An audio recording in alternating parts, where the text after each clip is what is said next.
নমস্কার বন্ধুরা, অনেক দিন পর আপনাদের সাথে একটি রেসিপি শেয়ার করব। খুবই অল্প সময়ে অল্প উপকরণ দিয়ে তৈরি টক ঝাল মিষ্টি চালতার আচার। তার জন্য প্রথমে চালটা কেটে ধুয়ে একটু থেতলে নিয়েছি।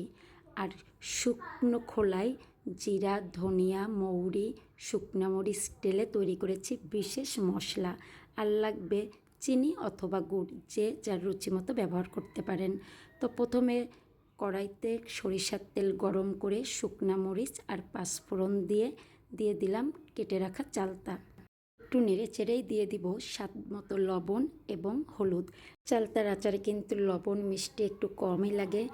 আর আমি এখানে ব্যবহার করেছি খেজুরের গুড়, কালারটা আর স্বাদটা একটু বেশি ভালো করার জন্য। আপনারা চাইলে চিনিও ব্যবহার করতে পারেন রুচি অনুযায়ী।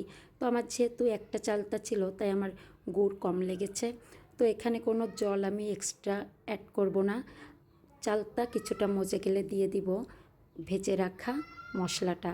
মশলা দিয়ে একটু নেড়ে চেড়ে মিডিয়াম আঁচে 5 থেকে 7 মিনিটের জন্য দিয়ে দিব ঢাকনা।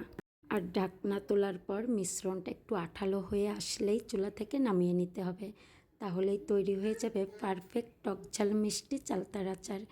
দেখুন আমার চালতাটা দেখতে কতটা পারফেক্ট হয়েছে, খেতেও কিন্তু অসাধারণ হয়েছে। তো আপনারাও এভাবে ট্রাই করে দেখতে পারেন।